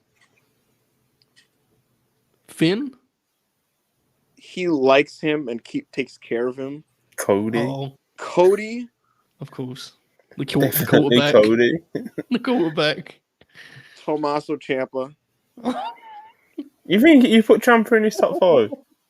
He will very quickly make it back in there. Now that you've got 4. You've got 4. What do you think, Monty? What do you I don't know. Oh, Rhea Yes, Ripley. you, not me. Rhea Ripley. Yeah. There you go. Rhea Ripley. There you All go. right. The There you switch go. between Bianca and Rhea when it went from Vince to Triple H Yeah, creative was so noticeable. Yeah. Yeah. Vince is very much so like, Rhea's all right, Bianca's awesome. And Hunter's like, yeah, Bianca's, Vince, like, you know, he saw money in Bianca's a super babyface. Triple H for a leather jacket and said, "Well, hold on, look on the other channel, bro." Bro, Joe, I'd imagine you didn't see any of SmackDown. They're setting up for like a Rhea Ripley Roman Reigns face to face. Well, that sounds like some money, to be honest with you, bro. Bro, No one talking about doing that match. Paul Heyman was like portrayed as like terrified of Rhea Ripley. I did see the angle. I saw the SmackDown angle. Yes. Mm-hmm. It was awesome. Vultures on $5. With that Shinsuke Nakamura comment, it felt like Triple H took a shot at Vince's booking. Well, he thinks Vince's booking is shitty. It's not the first shot, and it won't be the last. Collision Cowboy, $5 Canadian. Does Cody go to SmackDown to eventually work towards a rematch with Roman and have Punk replace him on Raw to feud with Seth for the world title? Sounds logical. Like a bad idea. Sounds logical and likely. I don't know for sure, but it sounds logical and likely. Yeah, I'd keep Punk and Cody away from each other for a while. $7, $4.99. Appreciate ya. The GOAT One Bill Phil doing a White Rabbit Fed campaign leading to a Rollins feud. What happened to the game I love? That's hilarious. The Seth thing is tough. Yeah. It makes all the sense in the world, though. So it's like, does. You know, It don't make it right. That's it. Yeah. If Phil is playing crazy Terry Funk, you know, like, here's the thing about it. That's how much faith I have in Phil. That, like, he'll get me into it. You know, he'll talk me into it, so to speak. Because when I think of Punk matches I want to see, like, I'm like, can we do Steen instead? Can we do this guy? Can we do that guy? But the idea of, like, maybe crazy heel CM Punk terrorizing Seth Rollins, you know, again, I I believe in Punk's ability. I'll try my best, mate. I'm gonna try my best. Exactly. That's all I can do. This could be an interesting one. Mazfan 84 199. Who is TK's top 4 faves? CM Punk. CM Punk, Chris Jericho, Sammy Guevara. Has to be Dragon. It has to be Danielson. Yeah. Who's number Shibata. 5? Nah. The greatest champion in all of wrestling. He might be, bro. Yeah. Who do you think is his fifth? Kyle O'Reilly, probably, based on the way he booked him. Jay Lethal last year.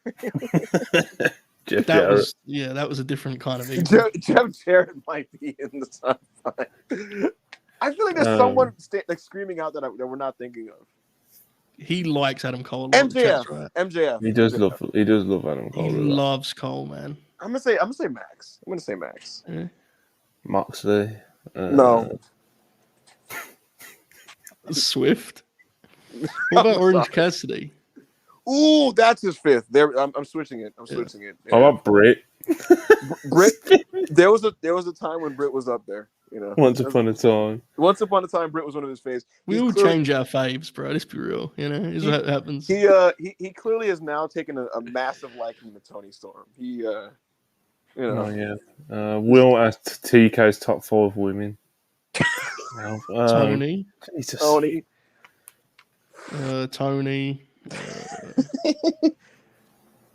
Bro, I don't know. I don't know if he loves 5 women. Statlander. Julia. Brit's still on the list. You think so? Yeah, I mean, clearly we haven't got a list. All right. Okay, so Statlander, Tony Storm, Britt, Julia Hart, maybe Ty Conti or Anna Jay. Oh no! For right now, it's Sky Blue is in that top 5. Yeah, Madison Rain is 6. Will, $5. Appreciate you. Do women at WWE believe that Triple H cares about the women's division, or do they believe Vince used to put his hands in the booking? Depends who you ask. Depends who you ask, from my experience anyway. I know of women that have, were pretty okay with Vince's booking. I know some women that fucking absolutely hated it, and there's I've not really come across any of the women, as far as I know, that like outwardly like hate Triple H's booking of the women. Do some of them think it could be a bit better, and they think they could be featured and spotlighted a bit better? Of course they do. That's always going to be the case with every promotion. But yeah, it just depends who you ask, man. We got breaking news. From Oh no, it's just a match announcement for tonight's TV. Ricochet versus Chad Gable versus Bronson Reed. Winner faces Gunther next. I don't know if that needed to be announced on the show, mate. I know, yeah, like, It's Chad Gable. You could have just retweeted it, I think. yeah, come on, mate. Oh my, yo, what is this about, Joe? There's one time on the WrestlePurists Twitch where like Rob was like, "Oh my fucking god," and everyone's like, "What happened?" Whoa, because like a lot of news was breaking. He's like, "Oh my god," he was like, "What?" And he's just like, "Braun Breaker has like a wolf on his head," and it was like, "Shut the fuck up." Fair. Yeah. Bruh, $5. Appreciate it. Any insight on how the talent feel about the dwindling crowd sizes in AEW? The pic of Ricky Starks posing with like 20 people in the crowd was so sad, man. That picture's fucking hilarious. I have a lot of insight on this actually. It's Oh, Did I not say on this very show that it's all everybody's been talking about internally, or was that off air? No, you said man. it. You said it. Yeah, I'm But how fucked, did the Joe, you know. talent? How did the talent feel? The talent, they have their own theories about it, and obviously because talent are they operate on their self-interest and stuff. They're obviously going It to be should book like, me more. yeah, it's a lot of Let me like, beat hey, everybody. yeah, right. A lot of talent. You ask them why they take it down because they don't fucking use guys like me. It's like, it's like, right. That's wrestlers, man. Yeah, That was like, always going to be the answer to this super chat, you know. yeah, use me. that's what'll fix the fucking house. I'll sell some tickets. Yeah, so that's how they feel about it, and whether that's true or not, I mean, it depends. It does affect guys' confidence, definitely, right? We all know that, and it's because it's tough, like especially when you're working to that camera I mentioned earlier, and there's no one there. It's difficult. Like, so yeah, Tough. Mr. Hank, £1.99. Can we split and redesign the tag belts already? Yeah, I've been kind of waiting for that for a minute, to be honest. Especially ever since Kevin and Sammy won them, and it was, they weren't going to split the titles. So when it started coming out that they weren't going to split the titles, it was like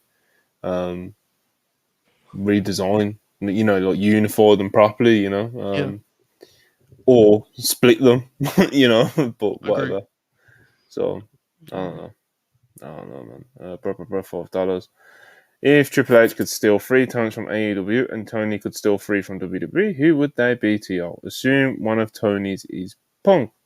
Well, Tony just fired Punk. It's not like he lost him to WWE. He just fired him. And if he came back, I'm sure the same problems that he fired him for would be prevalent once again. So I don't even think Punk would be in his top 3 because he knows he couldn't have him back, Who would Triple H want from AEW? MJF? Joe? Joe for sure, because that's one of his guys. MJF would be MJF pure, not purely. Of course, he's a great talent, and his age and everything. But like perception-wise, taking the homegrown, top star MJF, like that would definitely be the sort of spiteful shit that Triple H would love to do. So I think Triple H and Samoa Joe. I'm very confident in those two. Adam Cole is a good shout because of how closely they work together. Kenny's always a good shout. I don't know. Ibby, what do you think? Anyone to throw in there for MJF, Triple H? Samoa Joe, and Aleister Black would be his top 3 choices. You take Black over Cole, you think? I don't think you would, man. I know he likes Aleister Black. Well, Malachi Black a lot. He really likes him. And he loves Cole, but like part of that was also like Sean loved Cole a lot, and when they were like together, the buddies, it was like, hey, that's my guy. And Triple H is like, I get it, man, he's a beast, Yeah. Okay, and Tony would take whom do we think? Tony would say Gunther. Yeah.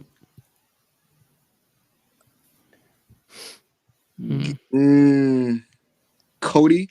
Kevin. Yeah.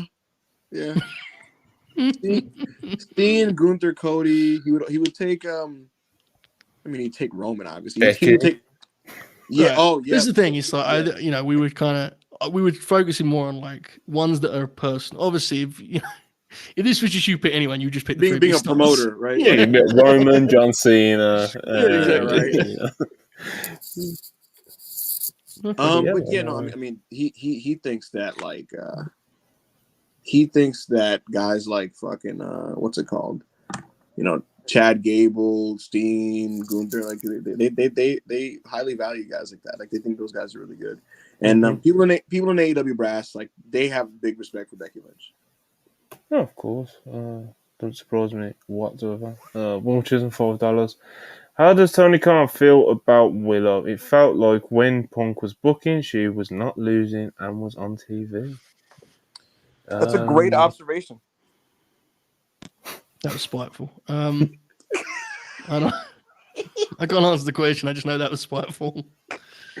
It's a great observation.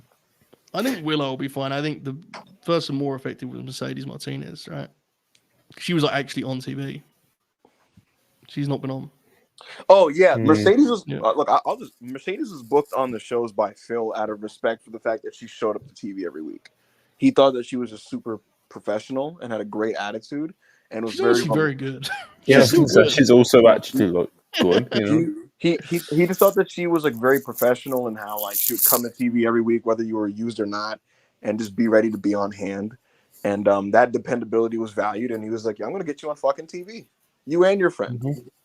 So, but yeah, there's been a lot of talk today about the power play in WWE. The power struggle. Who really has creative control? And according to multiple reports now, the feeling amongst talent and just people in WWE, the consensus is basically that Triple H is in charge of creative. They don't feel like Vince McMahon is getting his hands on anything anymore. And Triple H is driving 99.9% of the creative direction. So a lot of celebration from WWE fans on the timeline.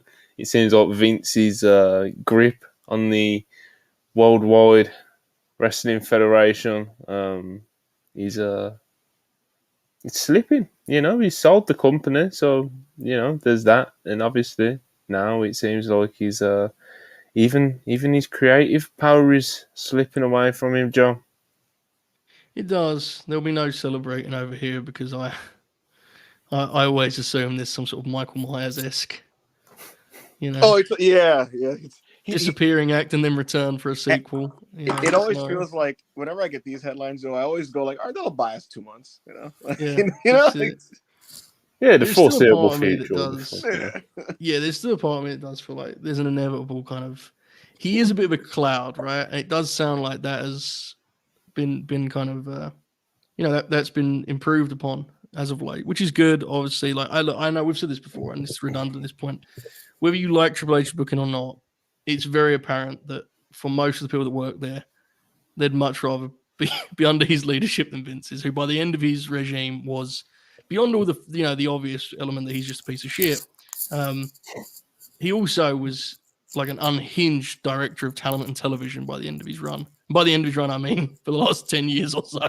So it's for the best, and hopefully this is something that's actually going to stick rather than just being a delay of the inevitable, so to speak.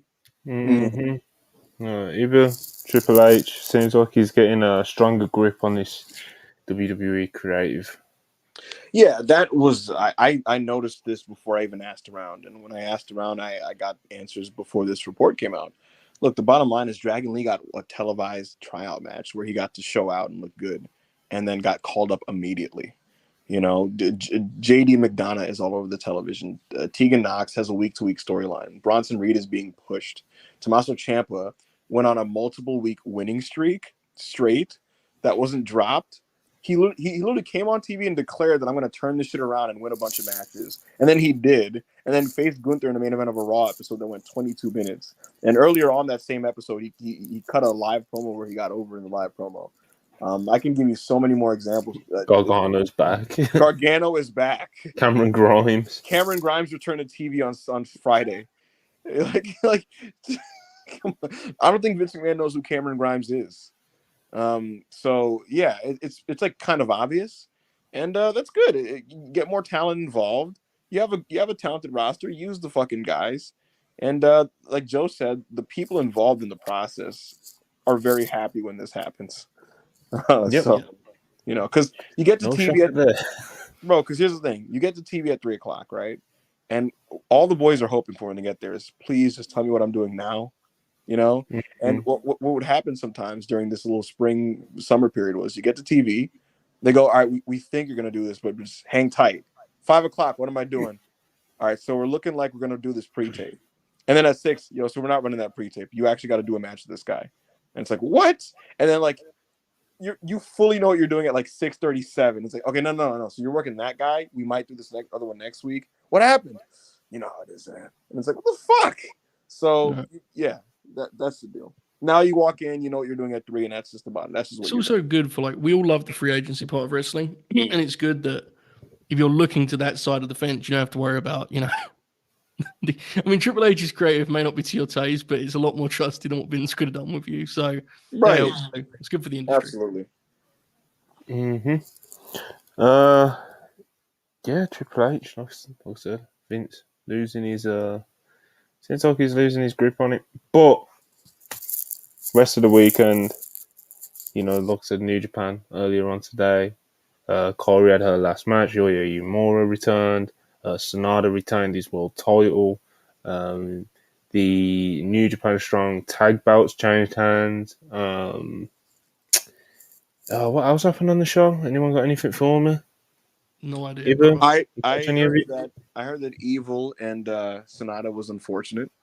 Well, yeah, makes sense. I wasn't going to go into it, but right. The only thing I saw was the Team TNA match with Keiji Muto presented Sonata with the belt after he won, which was like a cool moment. It's a nice little harkening back to Wrestle One. So he was his protege back then. So of course, Wrestle One. That's a show for another day, bro. Yes. What happened to Wrestle One? Coming to WrestlePurists channel soon. What happened to Wrestle One? 50 views. Literally with 50 fucking views. We talk about Sonata's main event run and the partnership with TNA in the mid-20s. Oh yeah, there's a match in there where Samoa Joe is like alongside Rene Dupree due to that partnership, which is worth an episode, I think, about our new project. So stay tuned, folks. Good shit. Yeah. What else from the weekend? Rampage, Collision. Any highlights for you guys? Obviously, Collision. FTR lost the World Tag Team titles. Yeah. A shock. It shocked a lot of people. It's pretty much a squash match. Dax was out there. Awesome though. For real, Dax was out there taking all the bumps and everything after Cash was eliminated pretty early on. Cash is, he's got a few knocks at the moment. He may be able to work through some of them, but they have dropped the titles now. It's been reported, and we also know ourselves that it's nothing to do with like any legal troubles or anything like that. They're just banged up at the moment. FTR, well, we was talking about before we went live, wasn't we, Joe? Like FTR, they're hurting at the minute, man. They are, mate, and there's a level of that, especially with Dax, that's not going to heal overnight by any means. But there is something to be said for they pride themselves on having a certain schedule of champions that was quickly exacerbating that. So, I think they'll be brought back in an angle with Adam Copeland, honestly, in a couple of months would be my guess. But I want to say the way they did that deal, I thought was awesome. And it's a good example of how not all matches are, created equal, because it's a 4-minute match and it's a squash, as you said, but my God, did it pack a punch as a piece of TV. I mean, there was drama to that. When Ricky was doing the one more deal, you were sitting there going, oh my God, they're going to blow it. They're going to blow it. There was such tension to that, even in a, admittedly not ideal circumstance in terms of the setting, but it rocked, and I'm super happy for Big Bill.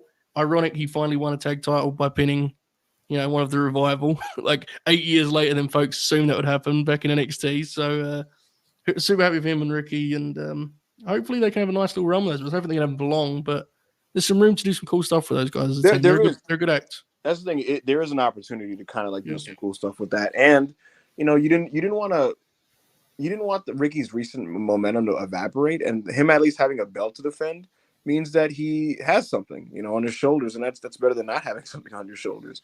So yeah, we'll see what happens. Big Bill is having a resurgence with his career, and Ricky Starks is in pretty good form, and he's been positioned as an important player on the shows.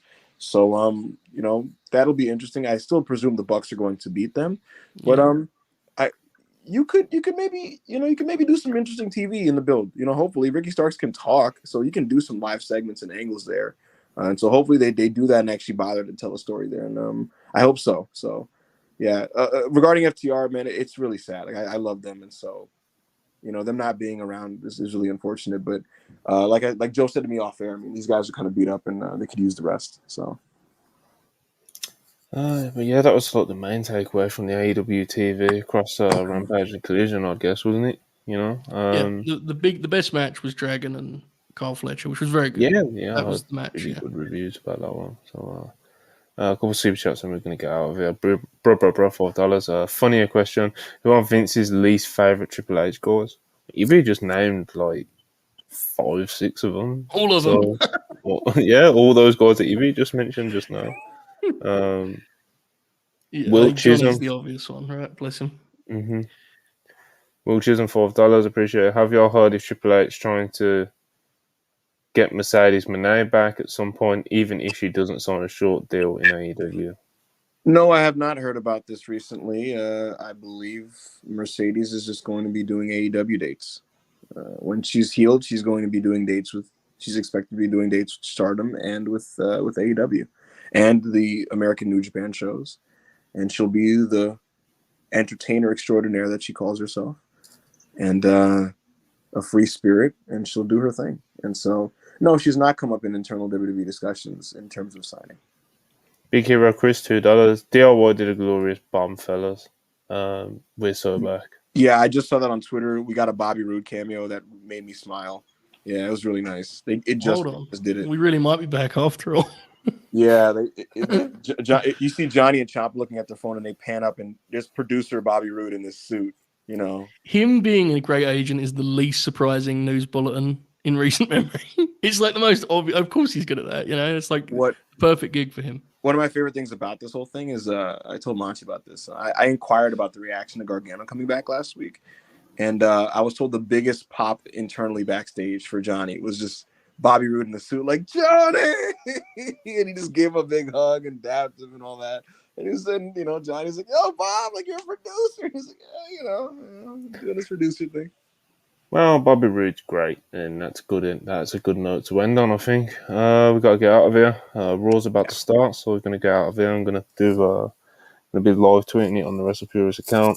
Ibu, are we doing tomorrow? We can do a Tuesday Night War preview if you want, or we can just do Wednesday. We're negotiating this live on the air, people. Yeah, right. Can we do 2:30? Can we do 2:30? What time is 2:30? No, I can't do 2:30 tomorrow. 2:00? No. Tuesday, I'll be honest, bro. Tuesday, yeah, it has to be 1:30 or nothing, Take it or leave it. You're pushing it, brother. Can we decide the morning of? Oh, shit. Yes. A cliffhanger. Okay. Yes. All right. So when He's going to wake up and decide, but I was going to say, when I inevitably wake up at 7 a.m. prematurely, I'll be like, let's do it, brother. And then I take my nap, So sure. We'll decide in the morning of. Stay tuned, folks. Stay tuned, folks. Keep an eye on the WrestlePurists page, and you'll be up to date. The thing is, Joe, if Kevin Steen and El Generico have a 4 1/4 tonight with Cody and Jay, that might just power me up to wake up and then have to discuss that. So hopefully so. But yeah, as always, like and subscribe, people. If you haven't already, please make sure you like on your way out. Always so important. We appreciate the super chats. Again, please turn on the post notifications. We may be back tomorrow. We'll definitely be back on Wednesday. And like I said, keep an eye on the WrestlePurists page and you'll see what's going on. We've done a couple of interviews, obviously, most notably the MJF one. If you haven't seen that yet, go check that out. Holbert's weekly guide is going to be coming out tomorrow. The Joshi guide is going to be coming out tomorrow. Our match ratings from last week have dropped earlier today. Yeah, man. Always so the same usual stuff going on. But yeah, appreciate you guys for watching. Like and subscribe, and we'll see you next time. Peace.